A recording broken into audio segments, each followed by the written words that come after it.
Hello दोस्तों, कैसे हैं आप लोग। मेरा नाम है मुकुल गुप्ता और मैं आपका स्वागत करता हूं MG fact world YouTube channel में। दोस्तों, क्या आपको पता है कि दुनिया का सबसे महंगा पदार्थ क्या है? और क्या आपको पता है कि ज़्यादातर हवाई जहाज सफ़ेद रंग के ही क्यों होते हैं?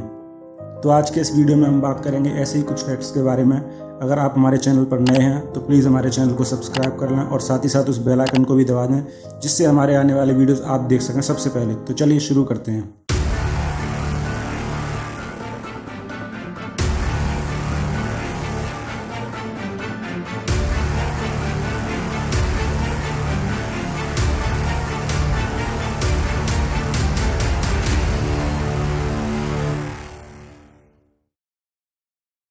नंबर 5, एशिया की सबसे बड़ी तोप। जब भी राजा महाराजाओं का जिक्र होता है तो उनके अस्त्र शस्त्रों की भी चर्चा जरूर होती है, जिनका इस्तेमाल वो युद्ध में किया करते थे। ऐसा ही एक शस्त्र है, एक तोप, जो कि एशिया की सबसे बड़ी तोप मानी जाती है। यह तोप अपने आप में बेहद खास और शक्तिशाली है। इस तोप का नाम है जय बाण तोप, जिसका निर्माण सवाई जयसिंह द्वितीय ने करवाया था। यह तोप आज भी राजस्थान की राजधानी जयपुर के जयगढ़ किले में सुरक्षित रखी हुई है। इस तोप का निर्माण सन 1726 ईस्वी में हुआ था। इस तोप का इस्तेमाल सिर्फ एक बार किया गया था और इस तोप की ताकत का अंदाज़ा आप इस बात से ही लगा सकते हैं कि पहली बार जब इसे टेस्ट फायरिंग के लिए चलाया गया तो इसका गोला 35 किलोमीटर दूर जयपुर के चाकसू नाम के एक कस्बे में गिरा था, और जहां ये गिरा था वहां पर एक बड़ा तालाब बन गया था। ये तालाब आज भी मौजूद है और कस्बे वालों के लिए पानी का स्रोत है।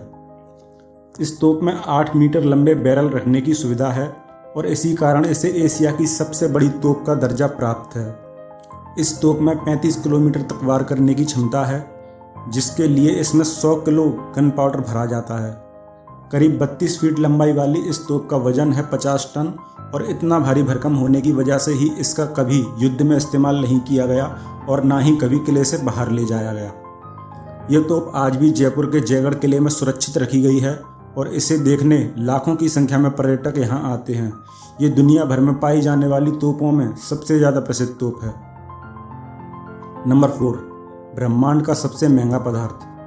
वैसे तो आजकल महंगाई की इतनी मार है कि हर चीज़ महंगी ही लगती है, लेकिन फिर भी महंगे और कीमती सामान का मतलब आपके लिए भी सोने हीरे के आभूषण ही होते होंगे। लेकिन क्या आप जानते हैं कि इनसे कहीं ज़्यादा महंगी चीज़ भी होती हैं और इस सबसे महंगे पदार्थ का संबंध ब्रह्मांड से है? तो इस ब्रह्मांड के सबसे महंगे पदार्थ का नाम है एंटीमैटर, जिसका 1 ग्राम ही इतना महंगा है कि कई देशों की सरकार मिलकर भी इसे नहीं खरीद सकती। इसके 1 ग्राम की कीमत लगभग 3,12,500 अरब रुपए है। इस ब्रह्मांड के सभी पदार्थ मैटर के बने हैं, लेकिन हर पार्टिकल के लिए उसके जैसा लेकिन उससे पूरी तरह विपरीत एक एंटी पार्टिकल होता है। इन एंटी पार्टिकल्स में एक सामान्य पार्टिकल जैसे सभी गुण मौजूद होते हैं। जब पार्टिकल और उनके एंटी पार्टिकल एक दूसरे के संपर्क में आते हैं तो एक दूसरे को नष्ट कर देते हैं। नासा के अनुसार एंटीमैटर धरती का सबसे महंगा पदार्थ है। 1 मिलीग्राम एंटीमैटर बनाने में $250 लाख तक लग जाते हैं, और जहां एंटीमैटर बनाया जाता है वहां विश्व की सबसे पुख्ता सुरक्षा व्यवस्था मौजूद होती है। ऐसी जगहों पर कुछ खास लोगों के अलावा और कोई नहीं जा सकता है। इस एंटीमैटर को सर्न की प्रयोगशाला में बनाया गया था। इसका उपयोग मेडिकल लाइन, रॉकेट फ्यूल और न्यूक्लियर वेपन में होता है। महंगा होने के अलावा ये पदार्थ बहुत खतरनाक भी होता है, क्योंकि अगर इसे खुला रखा जाए या हाथ लगाने की कोशिश की जाए तो इसमें से इतनी घातक रेडिएंस निकल सकती हैं जो तबाही मचा देंगी। वैज्ञानिकों के अनुसार अगर ये पदार्थ काफ़ी मात्रा में मिल जाए तो भविष्य में ईंधन की समस्या दूर हो सकती है और स्पेस ट्रैवल बहुत ही आसान हो सकता है।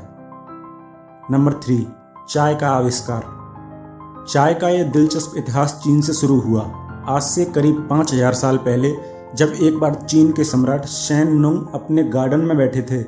उन्हें गर्म पानी पीने की आदत थी और उस दिन उनके गार्डन के एक पेड़ की कुछ पत्तियां उनके उबले पानी में आकर गिर गईं और उस पानी का रंग बदल गया।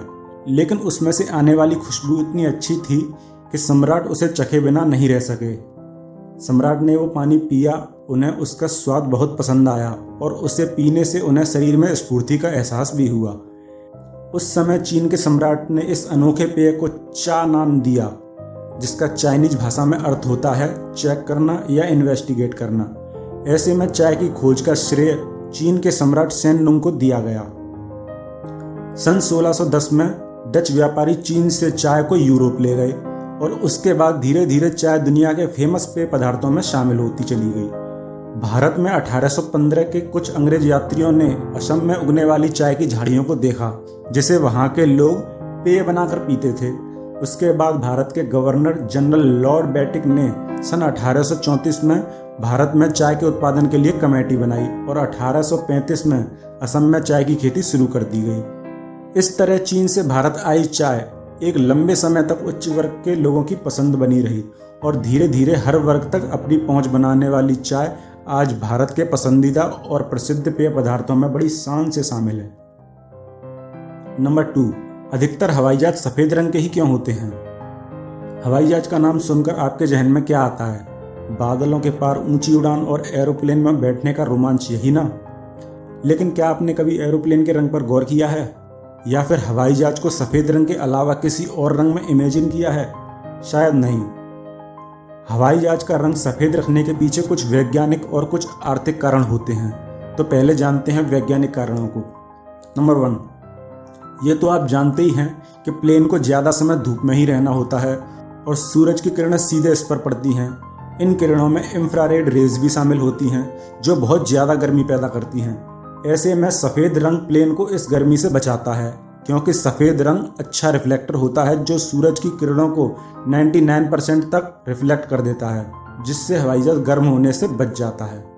नंबर 2, बाकी रंगों की तुलना में सफ़ेद रंग की विजिबिलिटी ज़्यादा होती है, जिसके कारण सफ़ेद रंग का हवाई जहाज आसमान में आसानी से दिखाई दे जाता है, जिससे एक्सीडेंट से बचाव भी होता है। नंबर 3, सफ़ेद रंग में डेंट या क्रैक आसानी से दिख जाते हैं। ऐसे में प्लेन की सुरक्षा जांच करने में भी सफ़ेद रंग काफ़ी मदद करता है। अब जानते हैं आर्थिक कारण। नंबर 1, सफ़ेद रंग के हवाई जहाज की रीसेल वैल्यू ज़्यादा होती है। ऐसे में सफ़ेद रंग का हवाई जहाज ही फायदे का सौदा साबित होता है। नंबर 2, हवाई जहाज को सफ़ेद की बजाय दूसरे रंग में रंगवाने का खर्च भी बहुत ज़्यादा आ सकता है, जबकि सफ़ेद रंग का खर्च काफ़ी कम आता है। नंबर 3, हवाई जहाज पर कोई दूसरा रंग करवाने में समय भी बहुत ज़्यादा लग सकता है, लगभग 3 या 4 हफ्ते का समय। इसे समय की बर्बादी समझा जाता है।